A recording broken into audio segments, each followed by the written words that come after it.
Great. Welcome back to Senate Economic Development, Housing and General Affairs.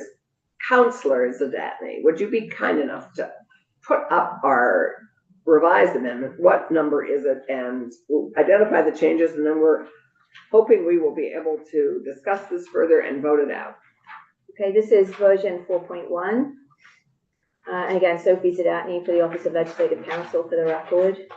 So again, this is just, we've added in another subsection into the safe leave provision, and it reads to respond to a fatality or near fatality related to domestic violence, sexual assault or stalking, Right. either for themselves or for a family member. So again, if you remember in the safe leave provision, there are just a number of reasons that somebody can request to take safe leave. So this would now be an added. And this is so tiny. What number is it under the safe leave? Number. It will be a new number 5. Sorry, it'll be a new number.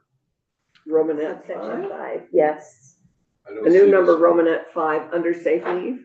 Yes. Yes. Okay, a new Romanet. Okay, Because we great. took one out. We took a previous one out. Perfect. This is Okay, replacing it. great. And then this is under the bereavement leave. So this would just add the language, which needs to be underlined. I will Is send this this. in section I will 1? send this to editing afterwards. Just for they will have, I'm sure, other additional small changes here. No, this is under section 472A2. This is when you can use bereavement leave. So this would add, so it will have the 2 weeks up, within the 12 weeks, with no more than 5 work days to be taken consecutively. David? Okay. Well, I'm okay with the language as it's written. And Oh, wait. Okay.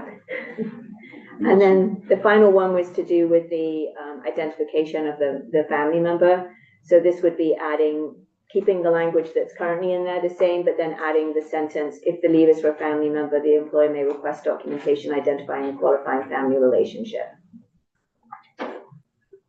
Thank you for all this. Is bereavement only for family members, or is it Bereavement leave is for family members. only? Yes, but remember, it's an expansive definition of Okay, family thank you, members. Thank you. Okay, understood. Great. Good. So, given the number of changes, I would suggest we consider a strike all. Okay. Yeah, make more sense. I think strike alls are just easier to deal with. Okay. And let's do a strike all, and that would be, let's do a strike all. Okay. And so so those are the changes that we have incorporated, obviously all the others that we have agreed to. David, so let's, I feel very good about where we landed this. David, you, I think, have some concerns. Yeah, I do have a few concerns. So the bill's covering a variety of issues.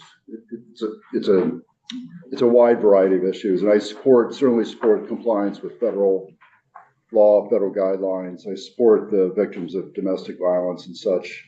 And fundamentally, while this bill addresses unpaid leave, which sounds benign, we're talking about businesses that are 10 employees or greater. And we're talking about time spans that are 25% of the year, it's 3 months, potential impact in a year, 1 year. And I think that impact on Vermont businesses is significant, particularly for the employers with a small number of employees. And I believe we're trying to legislate a conversation that should be happening between the employer and the employee. And I'm not confident that the state should be mandating this, in particular for the small employer. So I'm going to vote no. Again, I fully respect the impact on domestic violence and such, and it's trying to eliminate some problems, but it's creating other problems in its stead. So I fundamentally, I just can't support the vote. Well, I'm disappointed. I think I've heard that a lot yeah, these no, days.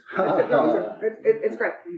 When you talk about 3 months impact, I mean, that's cumulative. If every employer took all the opportunity, it had all these things happen to them, that would be the case. So, lots of experience with small teams, lots of experience with teams that are thousands of people. But when you get to a small team and you lose key employees, it can set projects back, and this can set businesses back. So that's what I'm reflecting on. And I think that, I take your point too, that where you have a small group of employees in a state that has a constrained labor force, it's not a case of getting someone to substitute for that person, even in the most commonplace jobs. It does create an issue for employers, no question about it. It does. One of the concerns, I think there isn't a lot of data. We don't collect the data. Businesses are not collected. We asked early on, how is unpaid leave impacting you at the moment? And we actually did not get that data. I don't think we have, I think it would have to be employer to employer. But it is not, remember we had that conversation, and I don't think we actually know that it is unpaid leave is having a negative effect. I certainly think cumulatively it could, but I think that the judicious way most of it seems to be being applied is not having that impact. At least business was not able to tell us that it was having that impact. So I don't want us. We did hear testimony from the Chamber of And we have Commerce. responded to that from the Chamber, and I have appreciated it. So again, coming out of the business world, I fully get the impact of losing an employee for upwards to 3 months in a year, and what that can do to the small team. And I need to respect that. Everything we do here is a balancing act. Yeah. And I think this one's out of balance with the employer. I'm just gonna leave it at that. I know you don't have to agree with me, and I don't expect you to, but that's my gut feeling. Yeah, and I would balance what you're saying with keeping employees happy and staying where they are. And I think Carrie Brown's testimony was very helpful in that, and the cost of replacing people if they leave, if they're unhappy. I mean, I think that you have to balance, and I think most small employers, because we're so intimately involved with each other's lives, appreciate and work with that. I think that Well, that's the real point.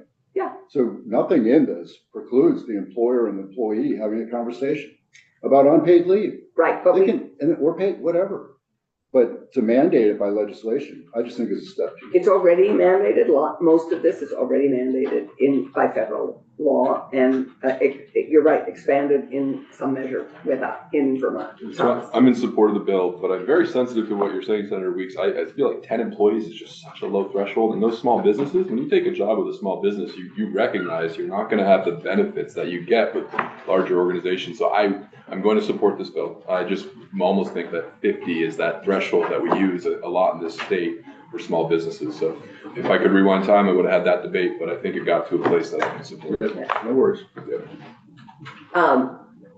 The law before it's been in the Vermont for 10 employees for a while, or was it dropped in this bill?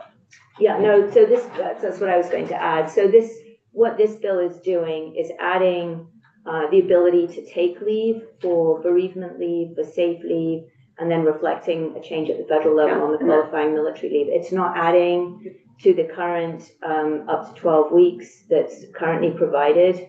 It hasn't changed the definition of an employer or an employee. So none of those things have changed. All it's doing is expanding the ability to use it, what you can use the leave for, in addition to the definition of family member is more expansive. But the leave itself, when you can use it, the size of the employer, the size of the employee, the length of time, none of that is changing from what's currently in the law. Right, exactly. No, I appreciate that. And we have lived with this now for, I don't know when this was first enacted. Federally, it was enacted in the 90s. So I'm trying to remember, but I'm pretty sure that Vermont enacted it in 1989, and then the feds did it in 1993. So Vermont was a little bit ahead of the federal Medical Family Leave Act. But the federal one, and they're pretty fully aligned, aren't they? Right. Ours is, I mean, again, the federal Family Medical Leave Act sets a floor, and then, Vermont can be more generous. And we have chosen to be more generous, and we're choosing to be in this Under the particular federal area. law, is there a total time limit imposed for all categories of leave? It's 12 weeks, up to 12 weeks of unpaid leave in a year. And again, how you calculate the year, it could be a rolling 12 months, it could be a calendar year. those are decisions the employer makes. Right, and the employer makes that, David, with the employer, and it would be, again, to go, I would love to have more data on this in terms of how many, of our smaller employers, how many people, and how it's being used, but we don't have that data, so it's, anyway. So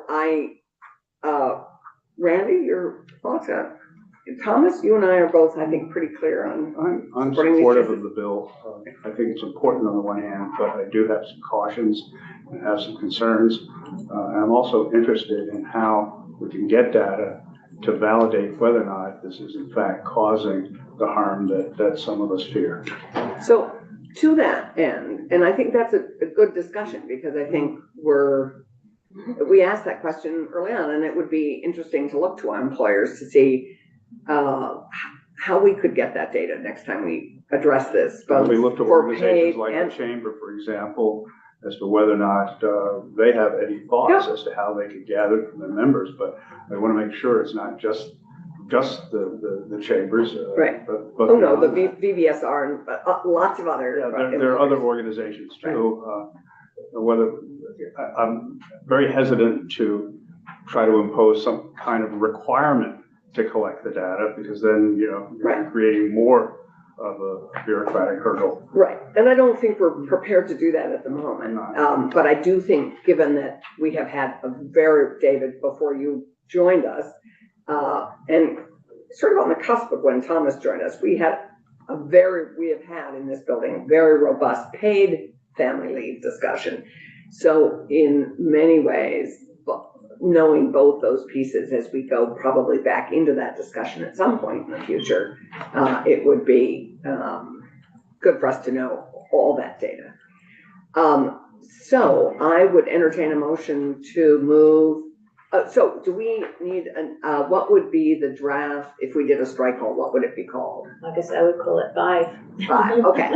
So I would entertain a motion to move positively draft 5 of H461. So moved. Okay, and Clerk Weeks, would you be kind enough to call the roll? Senator Brock, Yes. Senator Chittenden. Yes. Senator Rom Hinsdale, We're gonna leave it open because she's coming back from testimony. Senator Weeks, I'm a no. Senator Clerk. Yes. Thank you very much. And Thomas, would you be interested in, or Randy, either of you who will? Thomas, would you like to? You've been pretty engaged with this.